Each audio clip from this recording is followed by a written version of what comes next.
My name is Tyriece Simon, news writer for SEScoops, and welcome to the Get to Know series. This interview is going to be a little bit different from the ones I usually do. These guys are one of the funniest podcasts in professional wrestling going today, covering wrestling history. And I stand on that. I think these guys are phenomenal. Adam, Eddie, Scott, the Drunk Wrestling Podcast. How you guys doing? Doing great, man. Thank you for the compliments. That's awesome. Doing good. Oh, it's all legit, man. I just going back and listening to your stuff for this interview. There's not a podcast, especially an independent podcast today, that is running like you guys are. Wow, that's quite a compliment. Like we're just a bunch of jokesters, drunks, like, and we happen to love wrestling. And there are a lot of podcasts. There's a lot of competition out there. Yeah, it's just like find your niche. We're setting a standard, so yeah. Setting a standard. Yeah. A drunken standard for wrestling podcasts. Get on our level, guys. Come on. Already started, Eddie. Already started. Oh, yeah. We're recording it. We're doing an episode after this, so I figured I'd start now. Perfect. There you go. Perfect. Scott, I love the art in the background, by the way. Oh, yeah. You like the Chappelle? Of course. It looks nice. Yeah, thank you. My brother actually got that for me. I finally got around to hanging it up. Big fan of the Chappelle Show. Love it. Definitely. Looks beautiful. Thank you. So we're going to get into the podcast and how it all started first, but I would like to know, how'd you all know each other? Scott and I have just known each other forever. I went to school with his brother, his younger brother. So I've known him since we were like 10. Okay. So I met Scott through him, and we've been friends for 20 something years. Yeah, I think we're better friends than my brother and I. Just kidding, Jeff, if you're listening. And Adam, we kind of came up on Adam recently, about 6 or 7 years ago. He used through to mutual host friends, and then apparently we just hit it off quickly. Yeah, he used to host trivia at a restaurant nearby, and we would go to his trivia. He was friends with some friends, and he would be on the team on nights he wasn't hosting. So we sort of met him through that and kind of brought him into our group. So do y'all all live in California? Yeah. Yes. Okay. Jealous of you guys already, you know. I'm on the East Coast. You guys living good in California right now. It's not bad. The weather's good. I spend half the year complaining about the weather, but really we get about 5 bad days a year. So yeah. It's a good place to live. Yeah. Totally. Well, crying. The living sucks, but you know. But yeah. Well, yeah. That's everywhere. That's everywhere though now. True. Mm-hmm. Very true. Yeah. So my question to you guys, starting off, is before we get for the podcast, how'd you guys get into wrestling? Eddie, do you want to go first? Yeah, I just came across it on TV when I was a kid. You know, like most people. So I'm 40. I'm about to be 45 in a couple months. Mm-hmm. So I think most people my age who watch wrestling have a similar story. It was on Saturday and Sunday mornings after cartoons. Around that time, so you're talking 85-ish. I want to say it hit TV in the Bay Area around late 85, early 86. Right. And you started seeing the toys in the stores. So suddenly just wrestling was kind of everywhere. You couldn't miss it. And I got hooked as a kid. And when I was a kid, my mom used to tell me she couldn't wait till I'd grow out of it because she thought it was so dumb. I said, I'm never going to grow out of it. And I never have. You called it. Yeah. For me, it was the toys. You know, Eddie kind of touched on that. Jimmy Superfly Snuka LJN sitting on the pegs at a Toys R Us. And I'm like, wow, that's pretty cool. You know, they were taller than all the other toys that were out there. They looked different. The packaging popped and I was hooked immediately. And then of course, during that time, you had the whole rock and wrestling thing with Mr. T and Cyndi Lauper, and you couldn't avoid wrestling in 1985. It was everywhere. It was on every channel, you know, from MTV to the news to, like Eddie said, Saturday morning TV. You couldn't escape it. Hulk Hogan's Rock and Wrestling. Right. You know, you had the cartoon as well. You just couldn't escape wrestling. So it was there. And like Eddie, I never grew out of it. It's just that love of it. You never get out of it. You may wane on watching it repeatedly, like all the time, but like still today, I'll still tune in for the pay-per-views. Just never lost that passion for it, and just been hooked ever since. Like around the same time as Eddie, about 1985, first WrestleMania. My case, it was through mutual friends' interests, and I always refer to it on the podcast. My era, or pretty much when I started, which would be around 2000. So you are getting the height of the Attitude Era, Austin, Rock, Triple H. They're practically the hierarchy. And then as I started, all of a sudden, suddenly you have Dudley's, Hardy's, and Edge and Christian taking this wrestling platform to a new level with not going towards extreme, but having these epic ladder matches and just creating an atmosphere where wrestlers can now be very innovative on a high profile platform. And then, yeah, that pretty much just hooked me. I never thought that I would be engaging with it, even attending shows for several years until I met these fine gentlemen. And I've now gone to, I don't know how many live events, and now my 4th WrestleMania. Also, around the same year that I met them, WrestleMania was in our backyard at Levi Stadium in Santa Clara. I didn't attend my first WrestleMania until 34 in New Orleans. So that's how much of an influence these guys are. Bad or good, it's up to you. You yeah, audience 50-50, but either way it works. And I believe you went to WrestleMania this year, right? Yes. Yeah, we all did. How was that? It was great. It was incredible. Might be my favorite one that I've been to. Okay. And I that agree, stadium, 100%. the stadium is a palace. The stadium was incredible. Just the overall atmosphere, exactly. Venue and LA. LA is a great place for WrestleMania. And I'll die on this hill. I think Cody versus Roman, best WrestleMania main event of all time. Ooh, that's a tough one. That's a tough one. I still haven't rewatched it. So I have, dude. It's so good. The emotion, just everything around it. People didn't like the finish, but regardless of the finish, so much build, man. So much emotion, and you're so pulling for Cody, and then they kind of pull the rug out from under you, man. I love it. Best main event in my opinion. Okay, so better than HBK and Undertaker WrestleMania 26. I was there, and yes. Okay. 100%. Yep. I mean, I love that match. Don't get me wrong. But yes, this one, it for me, it's the best. One more time. Better than He Who Shall Not Be Named, Triple H, and Shawn Michaels. Yes. And again, we were there for that one too. Eddie and I were in the stands for that one. That's a good contender, though. That might be a top 5 for me. That's a great match. Yep. I mean, you'd have a top 5 that would all be very close to each other. But this one, for me, it's just it's a level above, man. That match was just so great. Yeah, I have yet to go back and watch that match since it happened. I remember being very upset at the finish. Of course. Yes, of course. And that's why a lot of people are kind of shitting on it. But yeah, it could have gone either way, and I still would have the same opinion. Okay. Yeah, well, yeah, that's another show that could be had is best WrestleMania main events ever. A Mount Rushmore. Yeah, exactly. Totally. Yeah, Mount Rushmore WrestleMania main event. That's absolutely, a good one. Yep. Yeah. See, look, this already giving content. There's an episode. Well, speaking of episode, what? This is actually how some of our episode planning works. Sometimes it's live during the recording. 100%. Let's try to remember that, and then we try to. Sometimes we remember it. What did we talk about? And luckily, Adam's sober every time, so he'll usually be the one that remembers. It works out good. The last episode you did, I think you did it on Cinco de Mayo. He was like, I wish we could have done a Cinco de Mayo type of episode. And it happened. We literally thought of it like the day we were recording for the Cinco de Mayo. Eddie's like, dude, we should have planned something for Cinco de Mayo. And I'm like, yeah, that would have been a great idea 3 weeks ago when we started talking about this. Which actually we have successfully done in the past, but this year just wasn't the same story. Yeah, it didn't work out. We tried to make it work, it just didn't. I mean, you tried Spanish at one point, and I want to. I don't speak Spanish, but I would think you did it pretty poorly.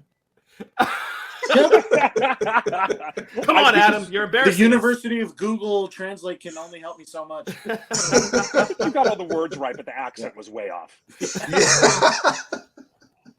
For all I know, I was like, "Welcome to our show. We're talking about cows." And as long as we're not talking about the donkey show, that's all. Well, this is like kind of a preview of what your podcast is. It's like you'll get into a whole conversation before the actual topic of the story comes up. And this a great transition to your podcast. And what makes it so special is I feel like today we get a lot of people talking about wrestling news. What happened today? What happened yesterday? What's going on in the future? You guys went a different route where you're talking about things from the past, retrospectively, and looking at past events, or even creating topics from the past. Tell me inside your mindset. How did you come up with this concept? Well, to start, we wanted to do something different because you're right. A lot of shows talk about what's happening currently. Even the bigger shows, like the Cornette show, he reviews everything that happens every week. So we wanted to stand out. Why do the same thing as everyone else? We also were big fans of the TV show Drunk History. So we sort of, obviously the name is a play on that show. Right. So if you want to make your version of that, it has to be history for it to make any sense. Right. But also, Scott and I, like we said, we've been watching wrestling close to 40 years. And a lot of times you get together, you're hanging out and you're talking about wrestling and you find yourself talking about the old stuff. Remember when the Mega Powers broke up and things like that. Yeah, because we're golden era guys. That comes up all the time. Yeah, and part of the concept of the show was we wanted it to be like you're listening in on a conversation that some guys are just having with their buddies about old school wrestling. Right. And so that's sort of where that came from. And that's what I've gotten comments from a lot of people who tell me that. It reminds me of when I'm hanging out with my friends talking about wrestling. You always go back to the old stuff. So that was sort of where the history part of it. And there are just so many crazy things that have happened in wrestling over the years. So many great shows, but just so many weird. We have an episode. The episode we're going to record tonight is we're going over and analyzing Hulk Hogan's 1998 WCW contract, which is just wild if you've ever read it. Right. And we did an episode about the riot in Little Rock in 97, I want to say it was. Yeah. There are a lot of crazy stories from the past that people haven't heard. People who don't read. I read a lot of books about wrestling. So there's a lot of stuff out there that people haven't heard about because it wasn't on TV. So we like to get into that because a lot of it's really interesting and really fun to goof on. And does the wrestling still stand up today? Like we can go back and watch an old show, and do we still enjoy it as much as we did way back then? It's kind of a compare and contrast kind of thing. Right. And just creating that atmosphere of like, yeah, just have a drink. Let's all be friends together. Maybe we get off topic, but the goal is that we are engaging in some kind of conversation.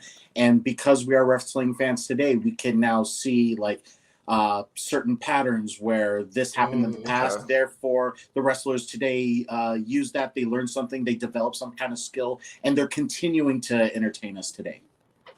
So I guess it's just an overall atmosphere and appreciation for that we've created with the show. You know what's interesting for me? For me personally, right? I got into wrestling maybe about like probably in between the Roots of the Aggression era. So that'd be 2006, 2004. In between that era, right? And like, so a lot of stuff that you talk about, like you talk about Starrcade, I think it was 1992, I believe, not too long ago. And like this about Owen Hart, you did an episode on that, which we'll talk about in a second. And there's a bunch of stuff you covered that I don't know. I have no like, for me, I don't know any of this what you're talking about. So I'm listening to you guys and getting your perspective on stuff that I've never heard before. That's awesome. That's kind of the goal of the show too, is to have people go back and watch that stuff if they're not familiar with it. Right. And I get a lot of tweets from people who say the same thing, like, oh, this is before my time, and it's really cool to hear about this stuff that I would have never known about. And I've had guys tell me, I went back and watched this pay-per-view after listening to you guys talk about it. I would have never seen it. So that's one of the cool things about it is people find out about stuff that is actually really cool to watch or to hear about. Including one of the hosts. They're like, no way there's a guy named Van Hammer. That's bullshit. Turns out there is. There really is. There really was. Or that Tiny Lister was Zeus. Yeah. Yeah, we had an episode on Zeus. Mm-hmm. Yeah. Oh, yeah. If you're a certain age or got into wrestling at a certain time, you would have no idea the guy from Friday was a wrestler. Exactly. Yeah. Yeah, and I think that's what there's podcasts like 83 Weeks, I think, does some of the retrospective stuff. Something to wrestle with. I think at one point was kind of leaning more towards that. I don't know if they're still doing it today. But I think what makes you guys so special, one, is that you're not partial to it. Like you're telling the facts and recounting everything as it happened. you're well wealth of knowledge. Like you go back and you do a research, I tell. And like it's not a chore to listen to. That's one of the biggest things is of like going and listening to a wrestling history podcast is sometimes the people that are doing it aren't captivating, aren't interesting, doesn't make it enjoyable. What I think what works for you guys is not only do you make it enjoyable, you know what you're talking about, and you say it in a way where somebody that doesn't know anything about it will understand it. Thank you. And we do try to keep it light. You know, there's a good rapport between us. We are really good friends. We've been hanging out for a number of years now. And plus, you know, drinking, it definitely helps, loosens you up a little bit. And right. yeah, but there is, honestly, there's a lot of research that goes into the show. Like, especially like from Eddie's side, he'll know a lot about the territories. He talks about them all the time. Yeah. Adam does a ton of research before the shows. He's the host. And I just kind of show up and drink and go along for the ride, to be perfectly honest. You do very little. I do the minimum amount possible to make the show as entertaining as possible for you guys. Consistent bragging about how little homework he does, but when it comes time to recording, knows the details. Things start clicking. I can still lean on the memory, Adam. That's a good thing. Give me 5 more years, probably won't be able to do that anymore. By the way, it was Starcade 1997 I was thinking about. Oh, Sting and Hogan, the main. Yeah. Oh yeah. That was what I was remembering about. Yes. Back in 1997. But again, it's something that like I've shared it with other people as well, and I'm just like they're telling me, "Oh wow, this is a good podcast." It's something that people that are a little bit older than me, they're like, "Oh, I remember these things," and people that are younger than me, they're like, "Oh, I never heard of this. I never heard of like what 1997 Starcade. What was this about?" And we'll talk about in a second. Just like somebody like Owen Hart, that I feel history, if you was there for it, you kind of understood what he represented and like what his career trajectory was. But if you wasn't there for it or you don't know much about it, just going off of what people have told you, you're not really sure what to make of it. You know, so it's things like that where I feel like you guys kind of fill in the blanks that people like me don't know. Yeah, and that's like I was saying, that's kind of the goal of it. I mean, ultimately, the goal of it is to entertain people. You know, like, and like you kind of mentioned earlier, like we stay lighthearted. We're trying to make people laugh for the most part. Right. But yeah, we want that. Yeah, there are exactly just like that. There are a lot of people who've missed a lot of things, and maybe they've heard of, like Owen Hart. If the impact of that happening would be totally lost on you if you weren't around at the time. Or even the Chris Benoit situation, like as crazy as it was. If you weren't there for it, you know, you might not get how crazy, you know, people didn't realize what a big star he was to go crazy like that. Or, you know, even Hogan and Andre, like those guys, that match was just the biggest thing in the world. Like it's hard to grasp how big of an event that was. So yeah, we do like to get that out there for people to, and like I said earlier, go back and check it out. Like you still see these things in highlight reels because they were that big of a deal. Yeah. 100%. Like, what would you even equate Andre and Hogan to today? The Rock and Cena? That's the closest, yeah. Rock and Roman will be, if it happens, you know, it'll be that. Yeah, that would be on par. Like the aging star versus the guy at the top of his game right now. But yeah, to try to explain Andre and Hogan to somebody today, yeah, unless you were there. But really, like, go back and watch it. Listen to that crowd. You know, that was next level, man. It really was. You stunned me. I was just thinking about it for a second. Like I can't think of anything that is close to what Andre the Giant and Hulk Hogan would be today. Yeah, and living through it in 1987, it was absolutely incredible. It was unfathomable that Andre would even become a heel in the first place, right? And then he's facing the biggest star of all time in Hulk Hogan. It's just like, oh my gosh, this is mind-blowing. But you mentioned Owen Hart, and I will say I had a lot of fun doing that fantasy booking on the what if Owen hadn't passed away. And that one was your idea. That episode was a lot of fun to book out. Was a brilliant idea. Was a very brilliant idea because I don't think I've ever heard somebody actually do a what if in wrestling.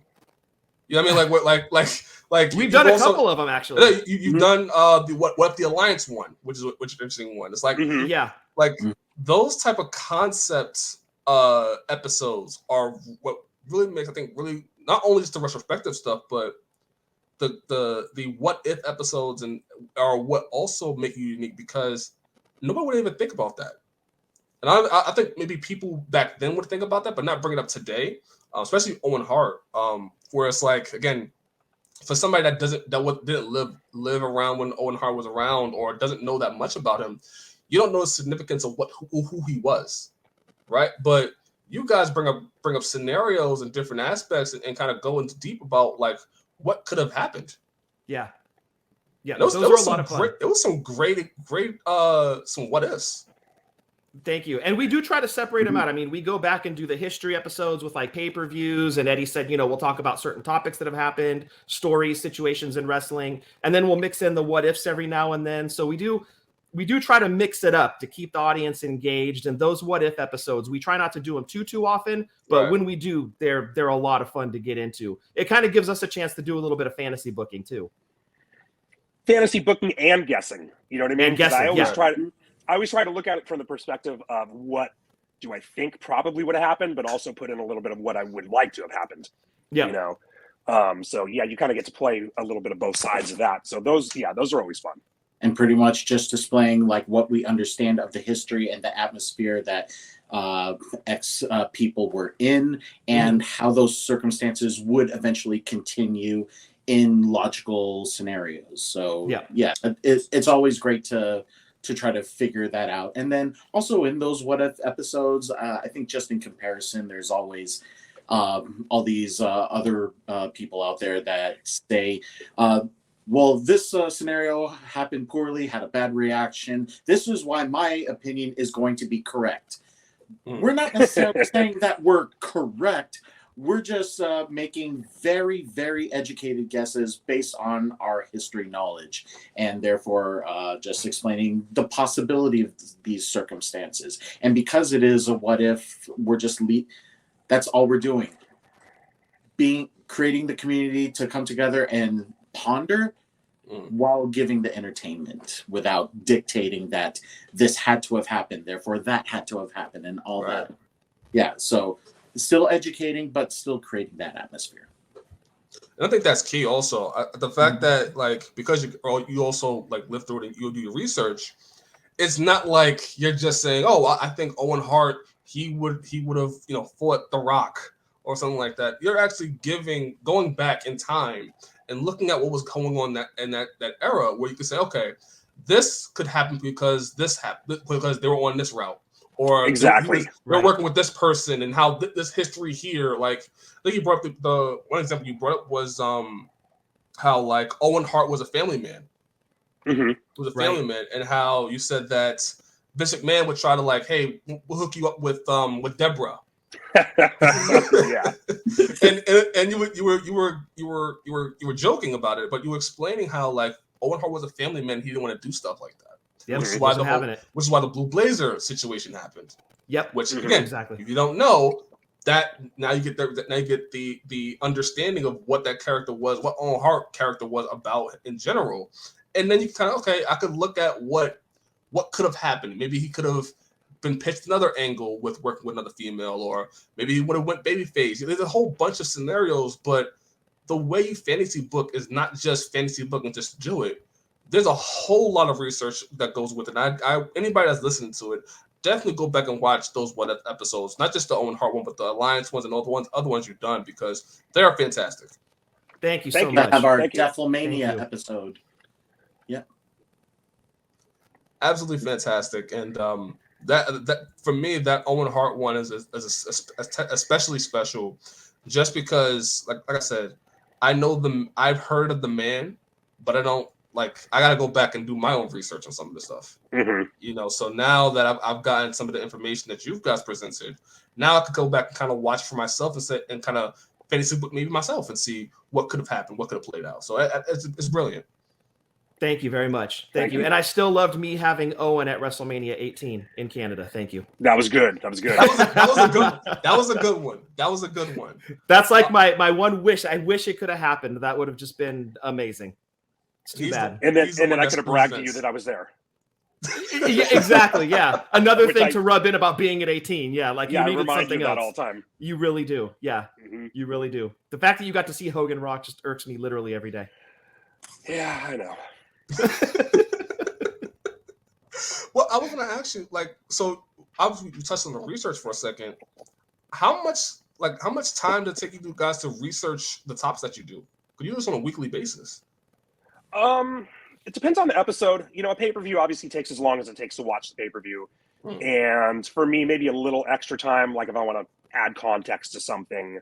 The Starrcade episode you just mentioned, right. I looked up a lot of stuff about, I forget which titles had come in from Mid-South at that point, but there was a lot of backstory to that pay-per-view because of Crockett having recently bought Mid-South. That was the Starrcade 87 episode. Starrcade 87, yeah. Oh yeah, right. That was the other one, the one a couple weeks ago. Yeah. So that was like the 2.5 hours for the show and probably another hour of research.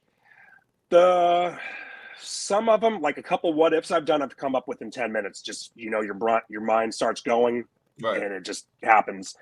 Other ones, I'm trying to think of other ones. Well, like the Hogan WCW contract, sort of a matter of read the contract, add some context to it. I probably did my notes in about a half hour.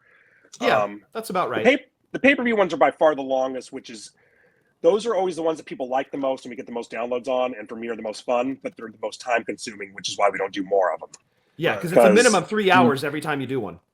Yeah, so it we all obviously have jobs and lives besides the podcast. Right. So it's hard to do. I would do a pay-per-view every other week if we could. Well, we're pretty close to that, I guess. We probably at least do one a month. But trying to mix it up is kind of a key too, because you want to space out the WCW, the WWE, the ECW. You want to try to space them out so you get kind of an even flow of all the territories.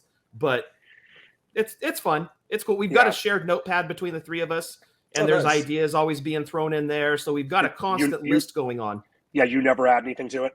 Again, back to the minimum effort, the bare minimum, to entertain the masses. Yeah, that's. But yeah, as far as giving you like an average amount of time, it's really hard to give you an average. It depends on the show, and that's why we have the different formats between like a full length show and then our shorter drink ups. The shorter drink ups, like Eddie said, is like a Hogan 98 contract. That'll take about a half an hour to just read the contract and pull out some notes. But a pay-per-view, that's a minimum 3 hours of research. Plus, like Eddie said, with the Starrcade 87 episode, there were guys coming in, Sting, for example, who had come in from Mid-South. So then you want to do a little research on Mid-South. Like he said, track where the titles were and who was coming in from Mid-South. And so, I mean, right there, you're looking probably about 4 hours worth of research. And then also for being someone that not only didn't grow up with that era, wasn't alive in that era. Yeah, or good point, Adam. Some of these really trying to get some kind of educational understanding of why these titles would be merging and why these performers from Part A would be at an event sponsored by Part B, something like that. And just knowing that it really was multiple territories and eventually coming together, or then again, just history. What did we learn from that? How did it bring us into now? And just what was the atmosphere like? Was it because of consequences or circumstances or physical atmosphere?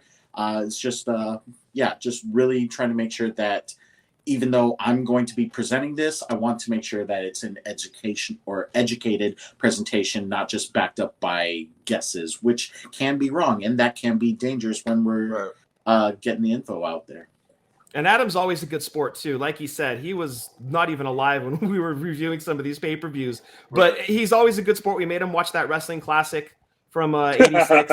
I know he hated that. There have been some of these old shows. I'm like, how is Adam sitting through this, man? He's got to hate it. He's coming in from like the Attitude Era. We're making him watch some of this Golden Era stuff. Right. But he's always a good sport about it. And I guess he's like one of our key guys. Like, okay, let's have you watch this. And your responses hopefully are how the people that are listening are going to respond to it as well. And Adam is always a good sport about it. Yeah. And I also hope that just my perspective is also showing how welcoming it is, because we really are we are a group that has come from different eras of wrestling, but we have the communal love for it. So no matter whether you just started watching AEW wrestling, maybe let's back up to this WWE stuff. Really, there was WCW and ECW. Let's backtrack and see what those were. So yeah, it's just whatever area that you came from, we'll make sure that that you are acknowledged, and we'll get some information out there from you so that you can live that nostalgia and everybody can enjoy it. Yeah, and I think that's also what makes the magic better is that for you, Adam, that didn't live through what Eddie and Scott have. Again, it's an educational even for you, and I think I would imagine it's kind of mind blowing for you to hear some of these stories as well. Oh, definitely. I mean, there's a reason why Ric Flair is the 16-time world champion. I want to say about 75% of the pay-per-views that we have done, Ric Flair has been in the main event fighting for a heavyweight championship. So it's not just them like bashing it into my head like Ric Flair's the greatest, goddammit, but there is a reason why he has earned that title. And I'm understanding why he is the way that he is. And whether it comes to playing a face or a heel card, or being that playboy lifestyle, it is because, like, through his history, he has lived and earned that image. And just like for any other wrestler, depending on what they're doing. We know that Triple H is going to put out a fantastic show out there because he has engaged in the show himself. He's not just a money hog that had an interest in wrestling and let's create a circus and put it out there. No, he knows what to do. The Rock with the XFL, he played at the U with Warren Sapp, Orange Bowl trophy, and CFL. While he's not able to get into the NFL, he's able to create an XFL platform where he's able to provide the resources that athletes need to continue pursuing and staying hungry and possibly getting that call to the NFL, which has now started over the past weekend. But it's just whether it's wrestling or not, at least we're just showing that through history, there are circumstances that continue on, and it adds to where we are at today. Yeah, even just the comparison of looking at WWE and what is now All Elite Wrestling, and looking at that relationship, kind of going back and looking at how WCW was with WWE. You kind of see small little patterns there that if going by your show and looking at past events, you go, okay, I can understand that now because they did this back then. And you can point out, okay, they're doing this thing here, which you look at today and say, okay, they're doing the same thing. You're absolutely right, because WWE started running shows against AEW. I think they first started moving pay-per-views to Saturdays because AEW didn't they do a pay-per-view at the same day as one of the AEW pay-per-views like a year or two ago? I believe that it was. Or do I have that wrong?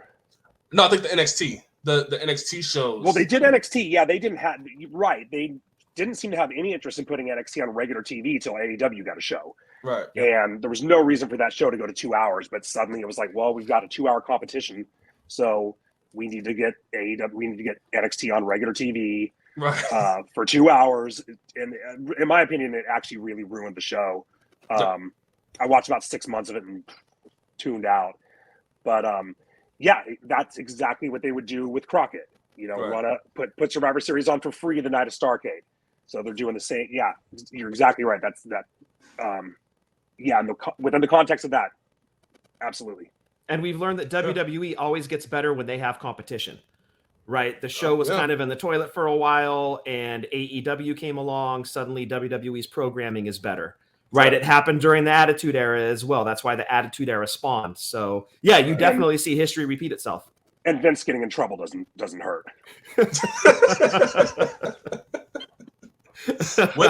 which I do know that he also got in trouble back then. So again, he did. Somehow he managed to fly under the radar back then. Yeah, but he's been pretty scandal ridden his whole career, really. Yeah, he has. There's an episode idea. yeah, right. I thought we already did one, didn't we? Didn't we do? No, like not really. The Vince is Crazy episode, Vince is Crazy. We've done a few Vince episodes. We did a good one. This past one, the Vince hates wrestling, hates tag teams, which, like, again, something that something that you like, somebody older than you may have told you, like, hey, Vince didn't like tag teams, but you don't really understand it or get it, at least for me.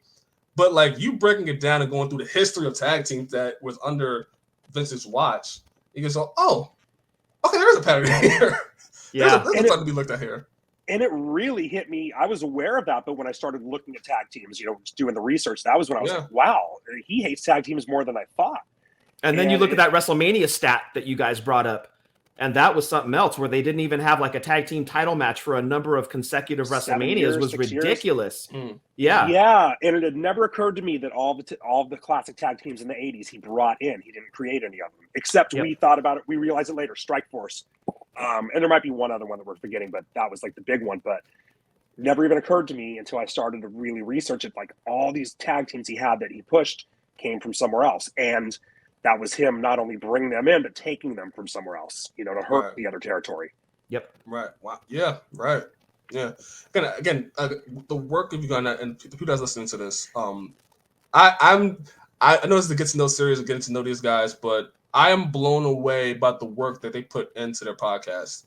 When it goes to the research, when it goes to the knowledge that they already have, just from just living around it.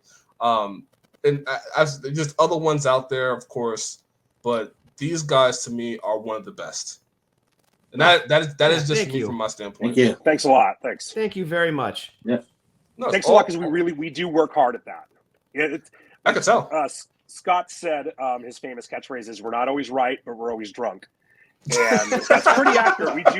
We get things wrong here and there, but we try our best, to get everything right. And usually we try to make a correction, because sometimes someone will hit us up later. But we do really put a lot of thought and work and time into trying to be accurate. Yeah. And then also just continuing to put that product out there with our educated knowledge, and even branching out to like different types of ideas, how to present this, how to keep this engaging, and then even branching out to writing roasts, which has become like one of our we call it our big four. It is one of our big four, and it's really a curveball to all three of us. Just how to implement all this history and make it into like joke telling entertainment, instead of just that drunk atmosphere. It's just always great to put out that kind of project. The roast easily is the most amount of research and work that goes into the show, I think, for each one of us. Between writing the jokes or your set list, Eddie with the editing alone, it's a massive amount of work that goes into each roast episode. So that's why we only do one per year. It's a lot of work, but it's fun. It's a lot of fun. For sure. Right now we're in an interesting time for podcasting, right? So I feel like for wrestling podcasts in general, independent wrestling podcasts, I feel like wrestling podcasts are starting to get more attention. And we're starting to see wrestling podcasts get deals, get sponsorships with StubHub and SeatGeek and other companies DraftKings. Yeah. But we're starting to see more podcasters and wrestling podcasts get a lot more respect and recognition. You guys are in an interesting place because you're different from a lot of other podcasts today. You know what I mean? Like you're on a different realm of everybody else, to where while they're covering things that happen day to day and week to week, you guys are covering things from the past. You're always gonna have content. Like you always think of different ways of different avenues of where you could talk about wrestling history. I wanted to ask you, where do you see the landscaping of wrestling podcasts moving forward in the future? I see just more and more of them popping up. Sorry. Because they've gotten easier to do, cheaper to do as far as equipment. A lot of them out there are just guys talking into their phones, recording a phone call, whatever. A lot of people don't put a lot of work into their sound, which makes it easier.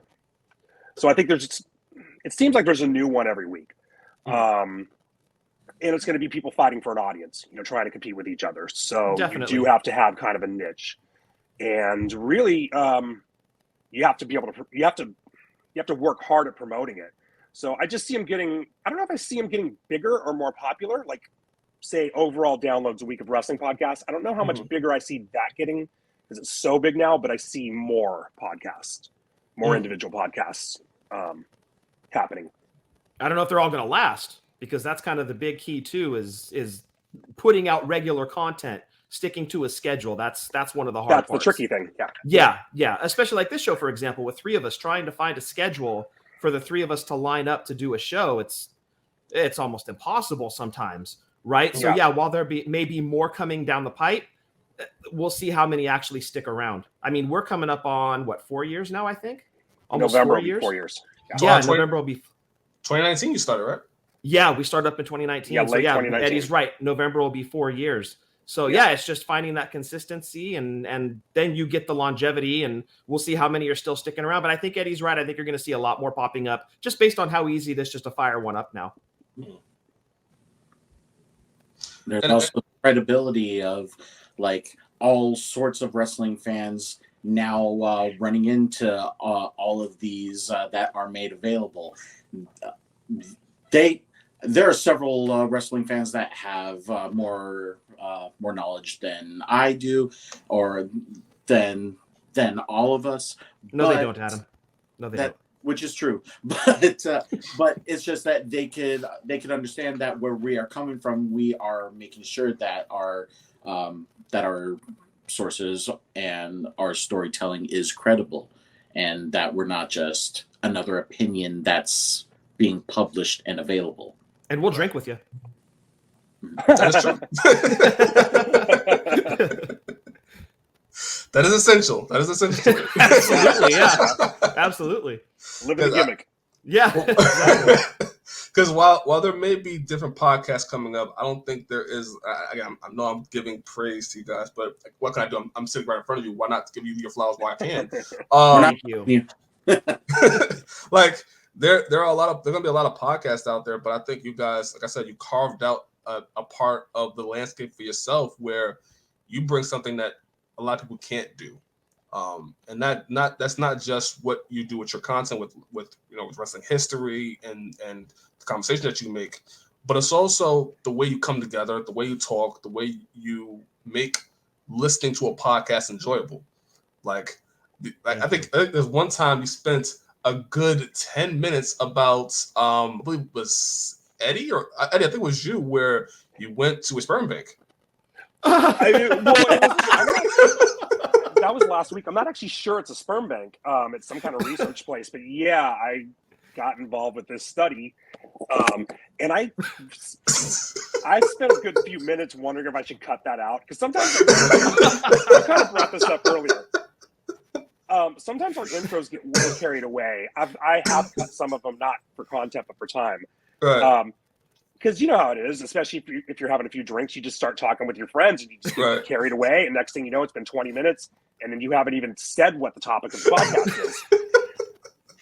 And I know for me, for listening to other podcasts, or I've said this on the show a million times, I'm a huge Howard Stern fan. Right. And a lot of his show is that. Just talking about his life. And it's always interesting to me. So I'm like, I kind of get torn. Like, is this interesting? Does anyone want to hear this? This is 20 minutes before we can start talking about wrestling. Right. And I've had people tell me, no, that's really good. Someone the other day told me, I put sort of a disclaimer up before the sperm bank thing on Twitter. And someone responded, he's like, dude, usually those are the best parts of the show. So they like when we go off the rails. They do. I get every time something gets carried away, I get a lot of tweets and comments on YouTube from people saying exactly that. Like, that's one of my favorite things about the show is you guys will just go off in some weird direction that we didn't ever expect and got completely carried away. So yeah, we do tend to do that. That I was literally listening to the episode. I'm sitting here dying laughing. And y'all didn't even get to anything what the story's supposed to be, the episode's supposed to be about, but you're going on at least 20 minutes minimum. It was long. Well, tell you what, I'll give you an exclusive on that. So it'll be here. It'll be here first. I'll make sure not to mention this on our show for a couple weeks. So I did my last sample, not my last, my most recent sample today at 2:40 today. But So I'd mentioned that I get paid in Amazon gift cards for this. Well, Right. I didn't get my gift card for last week. So I sent an email, hey, where's my gift card, blah, blah, blah. So there's a back and forth. Can you check your spam folder? So I ended up exchanging like 5 emails with this girl who works there. Right. And yesterday it all got sorted out. It was not until yesterday that I realized, it didn't occur to me that when I made my YouTube channel name Drunk Wrestling History, since it's through Google, it also made my Gmail account display name Drunk Wrestling History. So every email she's getting from me doesn't have my real name. It has Drunk Wrestling. She's getting emails in her inbox that are from Drunk Wrestling History. And it took me like 3 days and 10 emails for that to occur to me. Bro, Well, you also got popped at work. Somebody figured out what you were doing on your free time at work. Yeah. So, right. So Because of that story you told. Yeah, I have a job where I work a lot of overtime, and something came up last minute last Wednesday, and I just said to him, and I work out in the field. So I was like, well, I got to go drop something off, but I'll meet you guys out there in a little bit. And just yesterday, someone came up to me. He's like, hey, I listened to last week's episode. So that's what you had to go drop off last week. Another exclusive for you. So yeah, we have fun. How you find time to research, Eddie, is beyond me with all of these samples you're submitting. It's amazing the work you put into the show. I'm quick. Yeah. Nice. Prime example with a show with the word drunk in its name, having a story of going from A to B cannot be a straight line. Yeah, no, definitely not. Exactly. Listen, folks, you're hearing it here first. This is exactly why you need to listen to this podcast. I don't know where else in the world you're going to listen to somebody talk about sperm for a good amount of time. Come for the wrestling knowledge, stay for the sperm donations. That might be your next shirt. Which you'll get paid in Amazon gift cards. Yeah, exactly. $50. Fat for 50. Oh my gosh, there we go. There it is. Fat for 50 is a t-shirt. That's a t-shirt. It is a t-shirt, you're right. You're right now, you're about to hit 150 soon. Yes. 150 episodes, which is a milestone which should be celebrated. Yeah, that's 150. Wow. Yeah. I didn't even realize we had put in that many. That's crazy. It's incredible. It's incredible because, like you said before, there are going to be podcasters that are going to come into this game because how easy it is, how accessible it is. But to put in this amount of work on a consistent basis, do 150 episodes, that is not easy. That is, and especially the work that you do to get these podcasts together, that is something to be applauded. Thank you. And that does go to Eddie a lot too with managing the social media accounts. That's all Eddie 100%. He interacts with the fans. He draws them in. He keeps them. So yeah, you have to have, as Eddie said, a social media presence to last this long. So for 150, we're going on that milestone. What is the future of the Drunk Wrestling podcast, Drunk Wrestling History podcast? We've never really talked about it. Depends on our livers, I guess. Yeah. How long can they keep up with us? We'll find out. Eddie and I are getting up there in years. Yeah. Adam, let us know when we should start getting concerned. Yeah. Noted. Yeah, one of us when our faces jaundice, swell more, let us know. We need to know these things because you're the sober one, Adam. We're counting on you. We've never really talked about like an end to it. I think if we get bored with it, that'll happen. That'll be if we get bored, or I think if we get repetitive, or so boring. Right? If the that? listeners are like, we're not as interested in what you guys are saying and not as engaging, right? Like that would be a sign too. If there was a lack of interest, then what's the point if nobody's listening? But our downloads are always really good, and they've just been up, fairly steadily. If suddenly we jump the shark and people stop listening, I think we take that as a cue. Let's quit while we're ahead. Let's not let the show get bad. I thought the roast was going to do that. I thought it was going to be the roast that was going to jump the shark. And it turns out people just love it. So somehow we've managed to keep making dick jokes funny for 140 episodes. So people haven't gotten tired of us yet. But I don't know. I think we're just going to keep going. And the scheduling, like Scott had mentioned, is the hardest part. But we've sort of managed to get a handle on that. So I kind of see this going on as long as till we either just get bored with it or people stop, or the listeners get bored with it. Once we reviewed every WrestleMania, then that'll kind of be our Master of Puppets moment, and we can ride off into the sunset, I think. But I don't see that ever happening. I don't either. No, I don't see it happening. I don't think the fans will allow that to happen either. I think you guys have gotten to a point where there's no turning back. You're about to be 150 episodes. I think you guys are now going to be, and I think the fans are now going to be locked in with you guys. And you're talking about looking at the future, potentially maybe doing a Patreon, maybe doing a Discord, things like that.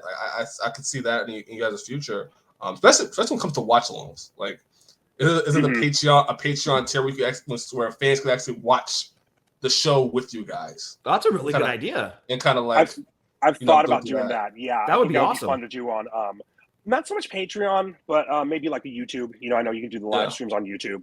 Yeah. We've sort of stayed away from Patreon. I get that would be a good way to do a Patreon though, because we've had people ask, why don't you do a Patreon? I'm like, dude, I can barely come up with the content for the regular show. I'm not coming up with extra stuff, especially because we're gonna make, I'm sure we would make money, but we're not gonna make life-changing money. No. So I'm not gonna kill myself to come up with more content. But that kind of Patreon would actually be kind of cool, where you could do something like that, like a Discord where you can do a watch along together. That's a really cool idea now that you mentioned that, actually. Yeah, I like that. We'll be talking about that for sure. Yeah, it's a great way for, let's say, while you're studying for the show or preparing for the show, people can like kind of get behind the scenes, kind of like watch you guys watch the show and how you can get your perspective, especially you, Eddie and Scott, that you kind of live through it a little bit. So like you'll be watching it and you already know certain things or pick up on certain cues that happen in the match that the casual fans like me, even though I work in this field, I may not even pick up. Right. You know what I mean? So yeah. I think that'd be a fantastic idea. That's definitely something to think about. I think that's a really cool idea. Yeah, for sure. See, what can I do? You know what I mean? You're trying to make you're part of the team now. Pour yourself a drink, dude. An honorary member. There you go. I definitely do think whether you do a Patreon or not, I feel you guys' future is bright. I think that where you guys are at, where you're headed, I could tell the work that you're doing, the episodes. As you listen, you go through the first episode to where you're going to now, you can see the difference. You can hear the difference. You can hear the research and everything coming together from all three of you guys. I think you're just now hitting your stride. Thank you. And I feel like 200, 300, 400, I feel like it's going to be even better than where we are right now. So if you are a fan or if you're going to become a fan, this is the best time to get on top of the train, because I think you guys are about to go to the next level. Wow. Thank you so much. I hope you're right. Yeah, that's greatly appreciated. Thank you very much. I definitely think you're right. I think we've gotten a lot better than from when we started. For sure. I'll put on one of those early shows. I'm like, oh my God, this is terrible. We actually, a year or so ago, we redid the WrestleMania 4 episode, because that was our episode, like 2 or 3. And it was so bad. And Scott told me that, because that's always been one of our favorite pay-per-views. And he was like, that pay-per-view deserves a better show than we gave it. So let's redo it. And we redid it. And it was way better. But some of the early shows were, they're funny, but they're just, the research wasn't there. And there were a couple early on where I was like blackout drunk. There's one where I got so drunk I never uploaded it. It's just one of these days we won't have an episode to put up, and I'm going to put it up and embarrass myself. But that one was terrible. But I feel like we're sort of I hope you're right. I hope we are hitting our stride. I hope I hope it's not all downhill from here. Heavens no. You listen to the podcast. Listen to the episode from last week, the week before that, the week before that, week before that. You can tell the difference from the earlier episodes to where the camaraderie, like not just forget the wrestling knowledge and the research stuff like that. As a group, I feel like you guys are coming into your own and are really hitting your stride. And like I said, if the chemistry is here right now as it is, what's episode 200 going to be like? Episode 300. I'm gonna do 200 shots of beer. Oh my God. I don't know if you heard episode 100, but that was what we did. We did 100 shots of beer in 100 minutes. I couldn't finish. I made it to like 60, and Eddie finished mine. Like, you ended up doing like 150 shots of beer, dude. I did about 140, I think. I would hope around there, 120, because if I have one thing I'd like to improve on, I think sometimes we go a little long. Mm-hmm. I know for me as a listener, a 2-hour episode is pretty long, for other shows I listen to. So, but we keep trying to rein it in, and we keep not managing to. So I would like to maybe be able to get through episodes a little quicker by that time we get to episode 200. Maybe that's like our one room, place where we have room for improvement. But we'll see. And I don't get any complaints from anybody about the episodes are too long or anything. It's just like I just sat down for 4 hours with these guys, in one night. Right. But it's neat how it's all kind of naturally evolved from episode 1 to almost 150 now. How everybody's kind of found their footing, found their voice, and it's just kind of fallen into the format that it is today. But yeah, thank you so much for the compliment that it's improved, because like Eddie said, a few of those first episodes are just, we were just putting a microphone in front of us and seeing what happened, and it's just kind of evolved into this. Yeah, exactly. This is just sorry. No, go ahead.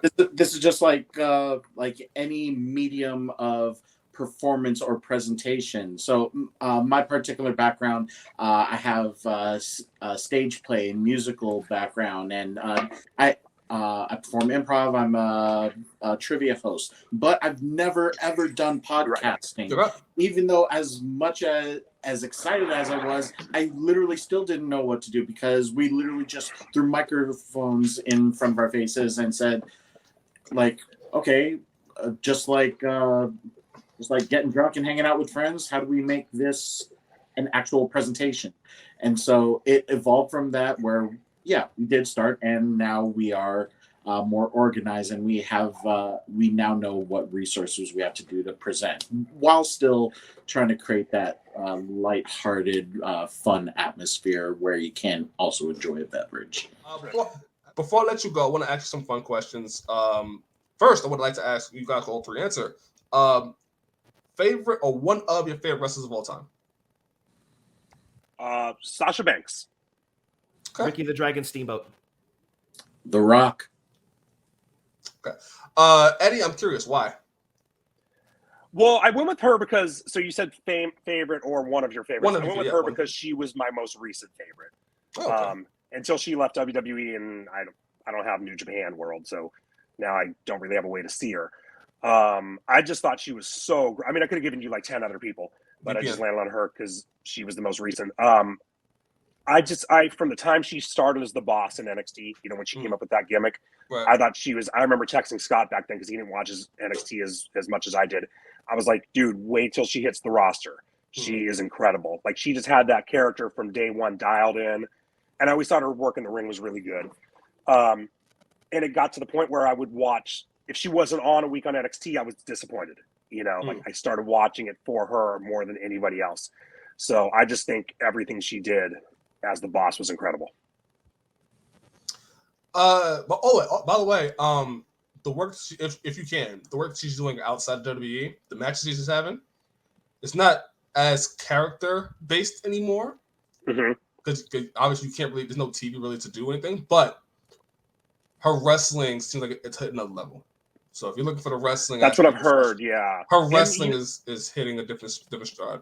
And they did that. New Japan did that San Jose show, and that's like 25 minutes from my house. Yeah. And I think I had COVID when the show happened, so I couldn't go anyway. But something else was going on the same night that I already had tickets for. Now I can't remember. It might have been the AEW. I think it was AEW. Yeah, I think it was AEW. Yeah. And I had tickets for that already before they announced New Japan. But then I ended up sitting out the AEW show anyway because I had COVID. But it was Revolution, right? It was AEW Revolution. Yeah, it was Revolution. Yeah. Adam went to it. I was there. That show was fantastic. Yeah. Scott, I am interested in your answer also. Why Ricky Jack Steamboat? When I started watching wrestling, he was one of the first guys I saw. And then he got wrapped up in that feud with Jake the Snake, and then that WrestleMania 3 match with Macho Man. And then he moved on to the NWA and had feuds with Ric Flair, and just he's always stuck with me as that ultimate baby face, that ultimate good guy, never did anything wrong, was always like perfect in the ring, and always had the best match of the night, in my opinion. If it wasn't going to be Ricky Steamboat, it would have been Macho Man. So A and B, like, yeah, interchangeable. But yeah, Ricky the Dragon has always been. It's him, HBK, and Savage are like my top three. But I think I would probably give the edge to Ricky. Just like I said, the ultimate baby face. I've just always been a fan of Ricky. Adam, The Rock, over Stone Cold. Yeah. So Rock bills himself from Miami, Florida, but he was actually born in Hayward, California, which is in general part of the East Bay, where we're all from. So he was born in the same hospital as me. Yeah, a little hometown appreciation there. Mm-hmm. When I started watching, like, it wasn't just that he's the heavyweight champion or like one of the super heavyweights and just being pushed into my face. I could just tell that there was something really different about him. He didn't appreciate authority, so that would mean, as an audience member, maybe I should be more confident and appreciate being a bit different. All other champions, whether it was definitely different or tag belts, they would always wear it around their waist. This was around the time when he would be WWF champion, and he just held the belt, and he would just walk around with authority on it. He would raise it to show that he's the champion and not necessarily hide behind the belt by putting it around his waist. And it's also at the time of when he's just being an entertainer, when he was in Money Returns, eventually Scorpion King, and around 2000 for the elections, he started making rounds to make sure that older kids who are getting close to voting age, that they get out and engage and try to understand topics around the world, so that you can actually just actually educate yourself. So just the fact that he was always being an entertainer at that time on multiple platforms, as well as being very entertaining in the ring, I think that's just what drew me in. That's interesting. I've never heard anybody actually break it down like that about The Rock before. So that was actually really, really, again, educational for me to hear about that. This question that I'm going to ask you, I don't know if you guys can really answer. There's maybe an episode for you guys later down the line. Mount Rushmore of celebrities in WWE. You want our Mount Rushmores of celebrities in WWE? If you can. Like all-time celebrities that have shown up? Top of my head, I'm tempted to say Bob Uecker 4 times, but Bob Uecker.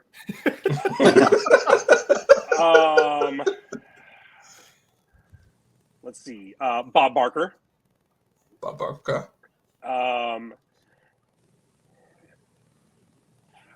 Oh man, it's hard not to go. That's a tough one. I'm trying to think of other ones. Because Cyndi Lauper, I'm thinking she did start the Rock and Wrestling, right? Cyndi Lauper, yeah, she definitely. But like my favorites, but if there was a Hall of Fame, there is a Hall of Fame and she's not in it, which is ridiculous. That's ridiculous. I'll go with Andy Kaufman. I'll go with Andy Kaufman, number 3, and number 4. I'll go with ZZ Top, because I'm not convinced that it was actually them that came to the ring that night. I think it was 3 guys in wigs and beards. And it totally could have been. We wouldn't have known. I think we got bamboozled that night on Raw. Scott, your turn. You know what? I'm going Bad Bunny, and I don't care. He just had a kick-ass match, and he is into WWE. Like, I love that guy. Bad Bunny, Mr. T, Cyndi Lauper, Bob Uecker. Okay. Adam. I'm not going to be as fast, but now that you have brought that up, I actually totally agree. Bad Bunny, has quickly shot himself up there. Yes. Nice. Yeah. Ooh, man. No Pete Rose so far. That's a major oversight. He'd be the fifth head on Mount Rushmore. Let's see. Probably Snoop Dogg. Oh, was yeah. second. Yeah, good call. Yeah. Great save at WrestleMania this year, man. That's a Incredible save. professional. Yeah, Yeah. that's a pro right there. Oh yeah, that's just I mean, him being entrepreneurial, he just knows performance background. He just knew what to do that night. Yeah, it just Entrepreneurial? it's okay. Just made that up. He just Go coined ahead. it. Go ahead. Let's see. Should put on a t-shirt. Oof. Mike Tyson. I don't think nobody said Mike Tyson yet. That's a good one too. That is. It's hard to come up with just 4, right? Yeah. Considering we've had almost That's 40 WrestleManias now. Yeah. And numerous Raws and I would say my third would be Regis Philbin. Oh, Excellent. Because like not just in WWF, but his letting his outside platform become one for those that were in WWF. He had the talk show. Yeah, that's a good point, Yeah. Adam. That's good. Yeah. Even way back, he used to have Blassie on in San Diego. He had a local TV show in San Diego, and he'd have Blassie on there to promote the shows down in Southern California. There you go. In Good the call, Adam. 60s, 60s, and 70s. Yeah. I want to say, you just bring him up, and just knowing that he was a key figure in creating the Austin era and really pushing wrestling in a direction. Yeah, why not Mike Tyson? He's a key figure in that. So yeah, WrestleMania 14, man. Mm-hmm. He was a huge part of that. If Mike Tyson isn't involved, wasn't Mike Tyson also being talked about like going to WCW at one point? Did WCW want Mike Tyson? I think they were trying to get him there maybe before that, but there definitely was talk about it for sure. AEW got him. And he was going to he was going to referee a match on Saturday Night's Main Event in 1990, but before they had advertised him, and then he lost to Buster Douglas. Buster Douglas got the gig. They threw him off the show, and they got Buster Douglas on there. That's such a Vince move, dude. Loser Tyson, get me Buster Douglas. Yeah, he did the same thing. Well, he did the same thing that what's his name did, his promoter, Don King. Don King, yeah. Don King dumped Tyson for Douglas too. Yeah, so wrong, man. Come on. But no, if Mike Tyson doesn't have the Austin 316 moment with at WrestleMania 14, like who knows what the Attitude Era would have been? Like, that's right. Especially, it's a tough call. It's a really tough call because Mike Tyson sold a lot of pay-per-views for WrestleMania. Yes, he did. Yeah. Yes, a he lot did. of people, because that was after he had bit Holyfield. So people were like, "This guy's crazy." He's been to prison. He bit a dude in a fight. What's he gonna do? We got to see it. And they had played it so well, especially with that. With the scrum in Fresno, which Scott and I were at. Yeah, we were at that. When he and Austin first got physical that first night, it was just they pulled everything off perfectly. Yeah, and then it was all over. Every bit of news you watched was that shoving match in the ring.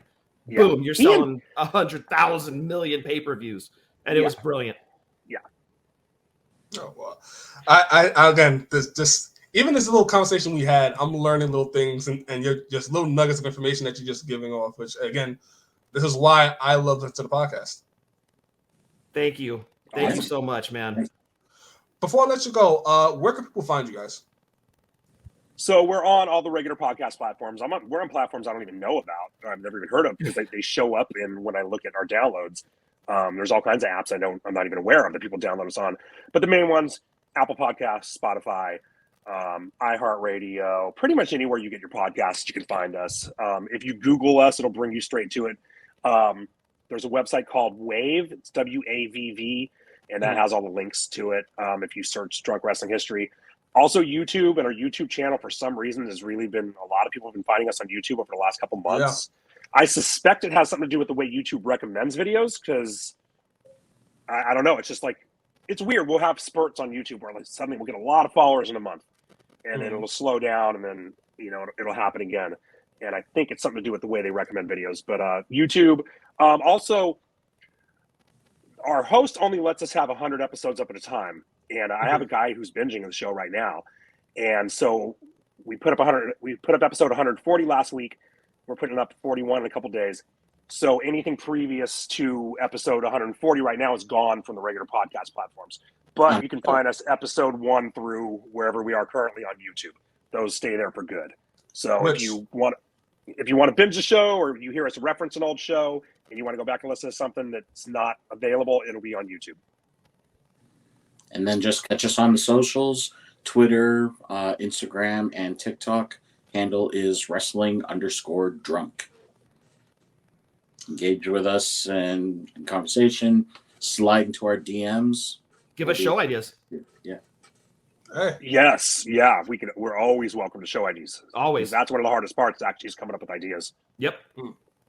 Don't let us screw up Cinco de Mayo again, guys. We're putting it on you. Give Give us ideas for next year. You know, I was gonna say, YouTube for sure. I know, like, in terms of just listening to the podcast, I love listening to it on YouTube. A lot of people do, and that surprises me. I guess just because that's not the way I do it. I might do that on my TV at home. So I guess for me, it depends. If I'm in the car, it's on, Apple Podcasts. But I will put it on my Apple TV. I'll do that on occasion on YouTube. No, yeah, for sure. Well, listen, any way people can listen to you guys, listen, how people come out of this want to listen more and get more of your mindset, because, like I said, keep saying it over and over again. But I believe it's true.